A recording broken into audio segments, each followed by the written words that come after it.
ଗୋଟିଏ ଛୋଟ ଜଙ୍ଗଲର ଏକ ଗଛ ଡାଳରେ ରିଙ୍କୁ ନାମକ ଏକ କାଉ ତାର ଦୁଇ ଛୁଆଙ୍କ ସହ ବସା ବାନ୍ଧି ରହୁଥିଲା। କାଉର ଦୁଇ ଛୁଆ ଥିଲେ ବହୁ ଦୁଷ୍ଟ।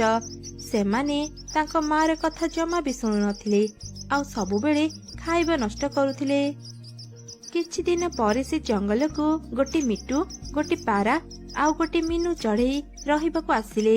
ସେମାନେ କାଉ ରହୁଥିବା ଗଛରେ ରହିଲେ। ସମସ୍ତେ ଗୋଟେ ଗଛରେ ରହୁଥିବା ଯୋଗୁଁ ଖୁବ୍ ଶୀଘ୍ର ସେମାନେ ଭଲ ସାଙ୍ଗ ହେଇଗଲେ। ଯିଏ ବି ବିପଦରେ ପଡୁଥିଲା ଅନ୍ୟ ଜଣେ ତାକୁ ସାହାଯ୍ୟ କରୁଥିଲା। ଦିନେ ଜଙ୍ଗଲରେ ଖୁବ୍ ଜୋରେ ଝଡ଼ ତୋଫାନ ହେଲା। ଜଙ୍ଗଲର ଅଧିକାଂଶ ଗଛ ତଳେ ପଡିଗଲା। କାଉ ଓ ପକ୍ଷୀମାନେ ଯେଉଁ ଗଛରେ ରହୁଥିଲେ ସେ ଗଛ ବି ଭାଙ୍ଗି ତଳେ ପଡିଗଲା।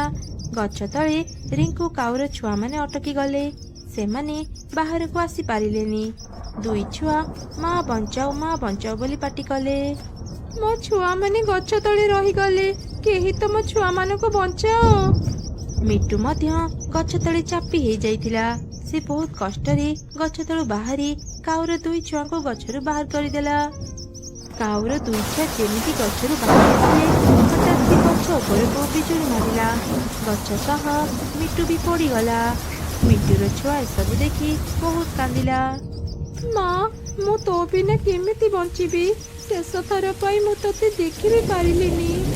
ତୋ ମା ମୋ ଛୁଆଙ୍କର ଜୀବନ ବଞ୍ଚେଇଛି। ଆଜିଠୁ ତୁ ବି ମୋର ଛୁଆ। ହଁ, ତୋ ମା ଆମର ବହୁତ ଭଲ ସାଙ୍ଗ ଥିଲା। ତୁ ଚିନ୍ତା କରନି ଝିଅ, ଆମେ ଥାଉ ଥାଉ ତୋର କିଛି କ୍ଷତି ହେବନି। ଏମିତି କହି ସେ ତିନି ଜଣ ଛୁଆମାନଙ୍କୁ ନିଜ କୋଳରେ ଘୋଡ଼େଇ ରଖିଲେ। ରାତି ସାରା ଭୀଷଣ ବର୍ଷା ହେଲା। ସେ ତିନି ଜଣ ବର୍ଷାରେ ଭିଜି ଭିଜି ରାତି କାଟିଲେ। ମା, ଭାରି ଭୋକ ଲାଗିଲାଣି। ତମେ ମାନେ ଟିକେ ଅପେକ୍ଷା କର, ମୁଁ ଯାଇ ଦେଖୁଛି କିଛି ଖାଇବା ମିଳିବ କି ନାହିଁ। ତୁ ବହୁତ ଦୁର୍ବଳ ଦେଖାଯାଉଛୁ, ଭଲରେ ଯିବୁ ସାଙ୍ଗ। କାଉ ବହୁତ ସମୟ ଯାଏଁ ଖାଇବା ଖୋଜିଲା, ହେଲେ ସେ କୋଉଠି ବି କିଛି ଖାଇବା ପାଇଲାନି। ବର୍ଷା ଯୋଗୁଁ ଜଙ୍ଗଲର ସବୁ ଖାଇବା ନଷ୍ଟ ହେଇଯାଇଥିଲା।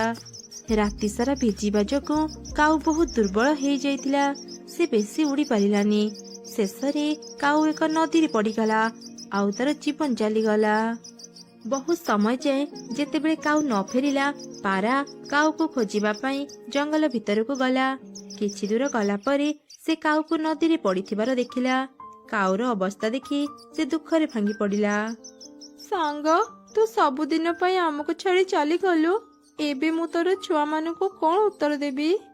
ଏମିତି ଦୁଃଖରେ କାନ୍ଦି କାନ୍ଦି ପାରା ଫେରିଲା। ରିଙ୍କୁ କାଉ କୁଆଡ଼େ ଗଲା? ତୁ ତାକୁ ପାଇଲୁ କି ନାହିଁ? ସେ କେତେବେଳେ ଫେରିବ? ସେ ଆଉ କେବେ ବି ଫେରିବନି।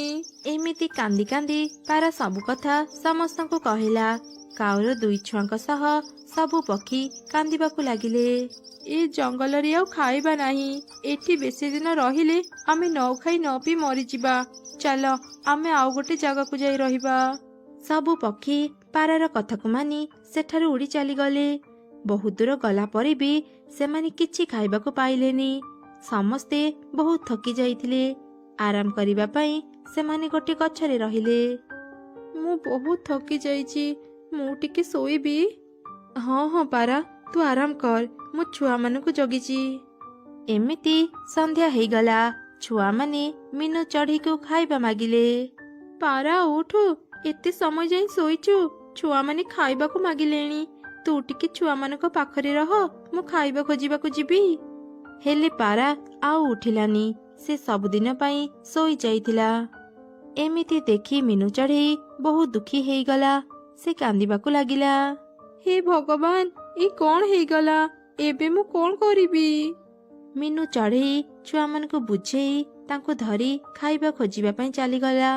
ବହୁତ ଦୂର ଯିବା ପରେ ସେମାନେ କିଛି ଖାଇବା ଦେଖିଲେ। ମାଟି ଉପରେ ଅଳ୍ପ କିଛି ସୋରିଷ ଦାନା ପଡ଼ିଥିଲା। ତଳକୁ ଯାଇ ତିନି ଛୁଆ ଖାଇବାକୁ ଲାଗିଲେ।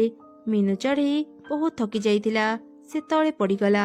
ସେ ମିଟୁର ଛୁଆକୁ କହିଲା, ଆରେ ଝିଅ, ତୁ ବଡ଼ ଅଛୁ, ମୁଁ ବୋଧେ ଆଉ ବଞ୍ଚିବିନି। କାଉର ଦୁଇ ଛୁଆ ତତେ ଲାଗିଲେ, ତୁ ସେମାନଙ୍କର ଧ୍ୟାନ ରଖିବୁ। ଏମିତି କହିବା ପରେ ପରେ ମିନୁ ଚଢ଼େଇର ଜୀବନ ଚାଲିଗଲା। ଏବେ ତିନି ଛୁଆ ପୁରା ଏକୁଟିଆ ହେଇଗଲେ। ଖାଇବା ପାଇ ମଧ୍ୟ ସେମାନେ ଖୁସି ହେଇପାରିଲେନି। କାଉର ଦୁଇ ଛୁଆ ଖାଇବାର ମୂଲ୍ୟ ଭଲ ଭାବରେ ବୁଝିଗଲେ। ସେଦିନ ପରଠାରୁ ସେମାନେ ଆଉ କେବେ ବି ଖାଇବା ନଷ୍ଟ କଲେ ନାହିଁ। ସେହି ଜଙ୍ଗଲର ଏକ ଗଛରେ 3 ଜଣ ବସା ତିଆରି କରି ରହିଲେ। ସେ 3 ଜଣ ଯାହା ବି ଖାଇବା ପାଉଥିଲେ ତାର ଅଧା ଭବିଷ୍ୟତ ପାଇଁ ସଞ୍ଚୟ କରି ରଖୁଥିଲେ।